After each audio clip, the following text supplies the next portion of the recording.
नमस्कार, आप सभी का बहुत बहुत स्वागत है। मेरा नाम रूबिका लियाकत है और आप भारत 24 पर द रूबिका लियाकत शो देख रहे हैं। वो सभी मुद्दे लेकर एक बार फिर आपके सामने हाजिर हो गई हूं, जिनके बारे में आप तफसील से जानना चाहते हैं, जिनके बारे में अपनी एक राय बनाना चाहते हैं। सबसे पहले बात आज बताइए किसकी होनी चाहिए? सही कहा आपने, मणिपुर की उस खबर की जो आज दिन भर से सुर्खियों में है और जिन तस्वीरों से देश शर्मसार भी हुआ है। मणिपुर में दो बहनों के साथ जो भी हुआ वो पूरे समाज के चरित्र का चीर हरण है। इसके बाद मैं बात करूंगी वोट बैंक या तुष्टीकरण के उस छलावे की जिसके चलते मुसलमानों की स्थिति बद से बदतर होती जा रही है। मैं मुसलमानों के तथाकथित मसीहाओं के सामने कुछ सवाल रखना चाहती हूं और मेरे मुसलमान भाई बहनों से बात करना चाहती हूं। आज की तीसरी खबर होगी दुनिया भर में भारत की मजबूती की तस्वीर दिखाने वाली। हिंदुस्तान किस तरह इस एरिया में बड़ी ताकत बनकर सामने आ रहा है और किस तरह चीन की हालत पतली होती जा रही है, आपको डिटेल में बताऊंगी। और अंत में बात उस खबर की जो मेरे दिल के बहुत करीब है, क्योंकि ये बात है मेरे हिंदुस्तान की। हमारी डायमंड सिटी सूरत में जो कमाल हो रहा है उसकी बात आप तक पहुंचानी जरूरी है द रूबिका लियाकत शो में। लेकिन शुरुआत आज की सबसे महत्वपूर्ण खबर से। आज तक जो आप सुनते और पढ़ते आए हैं वो सब मुझे लगता है खत्म हो गया है। यत्र नार्यस्तु पूज्यन्ते रमन्ते तत्र देवता, यानी जहां औरतों की पूजा होती है वहां देवता बसते हैं और जहां औरतों की पूजा नहीं होती वहां हैवान बसते हैं। और उन्हीं हैवानों ने मणिपुर में जो किया है उससे पूरे समाज की रूह कलंकित है। और आज मैं दुखी भी हूं और गुस्सा भी है। यह गुस्सा एक महिला होने की वजह से ज्यादा है। क्यों हमारे खिलाफ हो रहे अत्याचार को सरहदों में बांट जाता है? मणिपुर पर अगर मैं सवाल करती हूं तो राजस्थान पर सवाल क्यों नहीं करती हो, यह पूछा जाता है। राजस्थान पर सवाल पूछती हूं तो मणिपुर क्यों भूल जाती हो? और अगर दोनों पर सवाल पूछती हूं तो कहते हैं बैलेंस क्यों कर रही हो? चाहे बीजेपी शासित राज्य हो, कांग्रेस शासित राज्य हो या ममता बनर्जी का राज्य हो, फैक्टर बहुत कॉमन है और एक ही कॉमन फैक्टर है, महिलाओं के खिलाफ अत्याचार। जो तस्वीरें सोशल मीडिया पर मणिपुर के उन हैवानों की दिख रही है, वैसी ही जुबान अलग अलग खेमों के ट्रोलर्स की सोशल मीडिया पर होती है। कभी वो राइट विंगर होते हैं, कभी लेफ्ट विंगर होते हैं, कभी इस पार्टी का होता है तो कभी उस पार्टी का होता है, लेकिन इन सब में कैरेक्टर, एक फैक्टर कॉमन है, महिलाओं के खिलाफ अभद्रता। विक्टिम कार्ड मुझे पसंद नहीं है और ना मैंने आज उसका इस्तेमाल किया है और ना ही कल करूंगी, लेकिन अपने फायदे के लिए औरतों को हथियार बनाना इस समाज की सच्चाई बन चुका है और इसे मैं कहने में कोई गुरेज नहीं करूंगी। मणिपुर की तस्वीरें आज फिर हमें उस दौराहे पर ला चुकी है जहां हमारी संवेदनाएं भी, यानी अगर मैं कुछ सोच रही हूं तो अपने अपने चश्मे से देखना शुरू कर देंगे लोग। भारत 24 पर मैं रूबिका लियाकत बेबाकी से पूछूंगी कि B N Biren Singh, chief minister of Manipur, आप कब इस्तीफा देंगे? आपके नाक के नीचे हैवानों की भीड़ को महिलाएं जो हैं वो निर्वस्त्र करके उनकी परेड करवाई जाती है, उनकी योनि को ऐसे छूते हैं कि रूह कांप जाए और 77 दिन तक कोई पत्ता नहीं हिलता है। तब तक नहीं जब तक पूरे देश में आक्रोश का ज्वाला भड़क उठे। मणिपुर में लड़ाई तो दो जातियों के बीच थी ना, फिर लड़कियों को क्यों हथियार बनाया गया? एक समुदाय दूसरे समुदाय की औरत की मर्यादा तार तार कर उसे बदले का नाम कैसे दे सकता है? मणिपुर में औरतों को किस तरह हथियार बनाया जा रहा है उसकी एक तस्वीर भारतीय सेना ने भी जारी की थी, याद कीजिए। इन तस्वीरों के साथ भारतीय सेना ने दावा क्या किया था वो भी याद कीजिए कि मणिपुर में उपद्रवी बचने के लिए महिलाओं को ढाल बना रहे हैं, यानी महिलाओं के हर जगह बस इस्तेमाल करने की खबर है। आज प्रधानमंत्री नरेंद्र मोदी ने जो कहा उसे आप सुनिए भी और उनके हाव भाव से उस गुस्से और उस दर्द को समझिए भी। मेरा हृदय पीड़ा से भरा हुआ है, क्रोध से भरा हुआ है। मणिपुर की जो घटना सामने आई है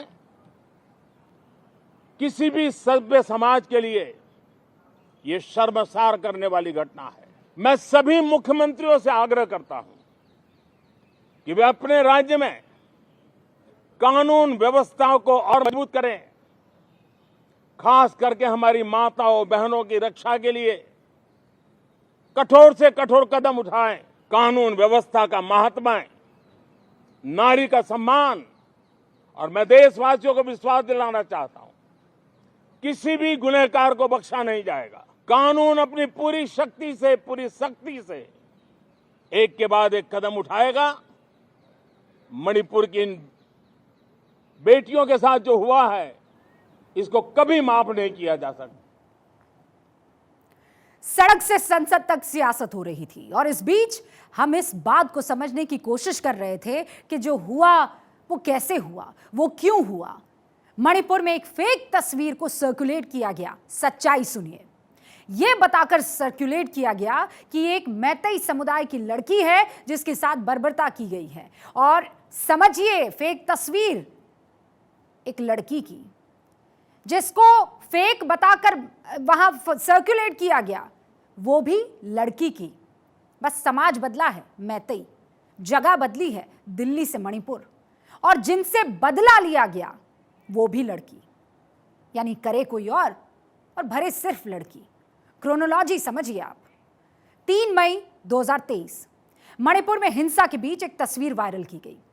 वायरल तस्वीर में एक लड़की का शव प्लास्टिक की थैली में दिख रहा था। मैतेई समाज के बीच इस तस्वीर को एक दावे के साथ वायरल किया गया स्ट्रेटेजिकली, जिसमें कहा गया कि तस्वीर मणिपुर के चूराचांदपुर की है। लड़की को मेडिकल की छात्रा बताया गया और आरोप लगाया गया कि लड़की के साथ कुकी समुदाय के लोगों ने रेप किया और फिर मारकर प्लास्टिक की थैली में बांधकर उसे फेंक दिया। इस तस्वीर के वायरल होने के बाद हैवानों ने बदला लेने की ठानी और निशाना किसे बनाया? कुकी समाज की महिलाओं को। वायरल तस्वीर सामने आने के बाद इन वहशी दरिंदों ने बी फाइनोम गांव के कुकी लोगों पर हमला बोल दिया। उस दौरान 15 से 30 साल के युवाओं की भीड़ के हत्थे 2 महिलाएं चढ़ गई। इससे आगे जो हुआ उस तस्वीर के बारे में सोचकर भी मेरी रूह कांप जाती है। उस क्रूर भीड़ ने दोनों महिलाओं के साथ जो अभद्रता की वो मानव सभ्यता के इतिहास में ना के बराबर देखी जाती है। महिलाओं के कपड़े उतार दिए गए। सैकड़ों की भीड़ उन दोनों महिलाओं को पूरे गांव में नग्न हालत में घुमाती है और फिर जो कुछ हुआ वो सोच से भी परे है। मैतेई समाज की लड़की की तस्वीर बताकर जिसको वायरल किया गया, वो तस्वीर असल में दिल्ली में जो आयुषी चौधरी हत्याकांड हुआ था ना, उसकी थी। अब साजिशों का जाल आप देखिए। 2386 किलोमीटर दूर हुए घटना की तस्वीर को कैसे ये उपद्रवी अपने फायदे के लिए मणिपुर में इस्तेमाल करते हैं। असल में मणिपुर में 4 मई 2023 की इन तस्वीरों को 75 दिन बाद फिर वायरल किया गया। बीजेपी 75 दिन बाद वायरल हुए इस वीडियो की टाइमिंग पर सवाल उठा रही है।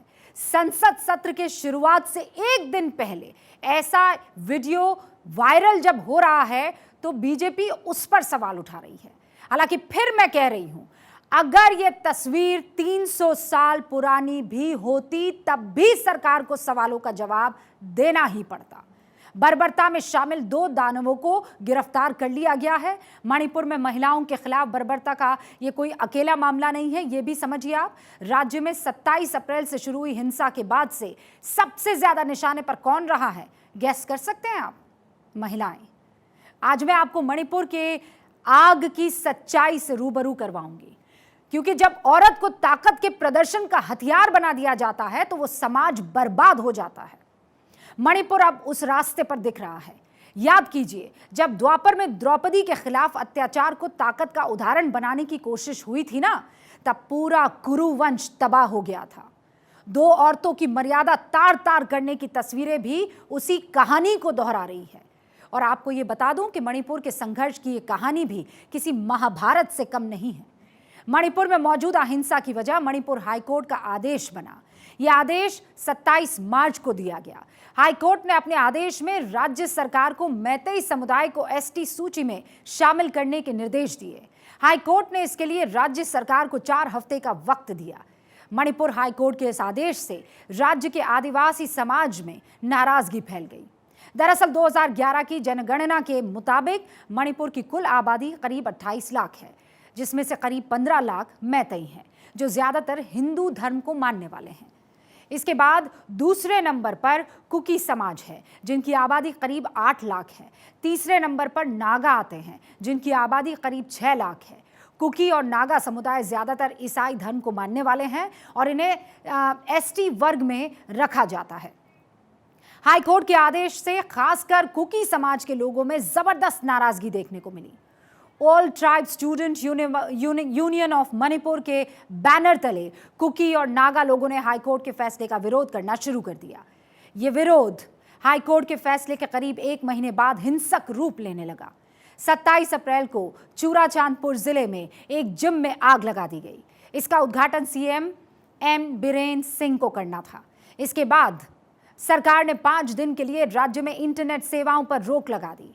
इसके बाद 3 मई 2023 को all tribe students union of Manipur ने हाईकोर्ट के फैसले के खिलाफ जो है विरोध में उसके मार्च निकाला। विरोध मार्च के दौरान बड़ी हिंसा भी हुई। हिंसा में कई लोगों की मौत की खबर भी आई और इसके बाद केंद्र सरकार ने 4 मई को हिंसाग्रस्त इलाके में सेना और असम राइफल के जवानों को तैनात कर दिया। सेना को दंगाइयों को देखते ही गोली मारने का आदेश भी दे दिया गया। All tribal students union of Manipur Meitei समाज को एसटी में शामिल करने का विरोध कर रहा है। ATSUM ने आदिवासी समुदाय के मन में इस डर को बिठा दिया कि अगर मैतेई समाज को एसटी का दर्जा मिल गया तो मैतेई समुदाय के लोग पहाड़ी इलाकों में घुस जाएंगे।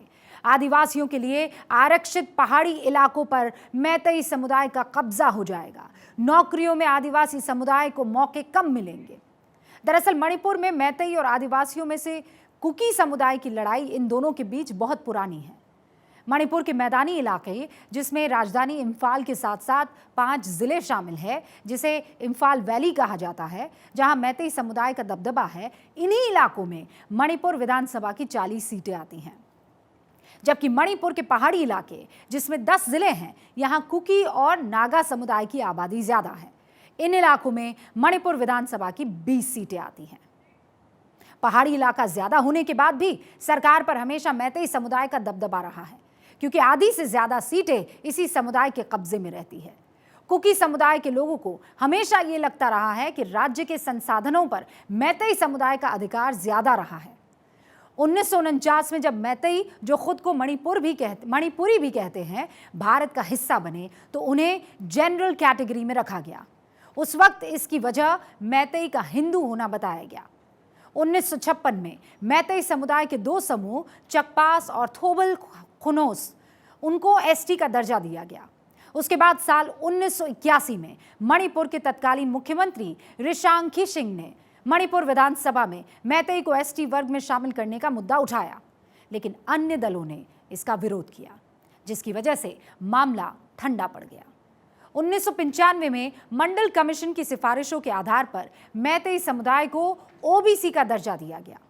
साल 2012 में मैतेई समाज ने शेड्यूल्ड ट्राइब्स डिमांड कमेटी का फिर गठन किया और इस कमेटी ने हाईकोर्ट में एसटी का दर्जा पाने के लिए केस को दर्ज कर लिया।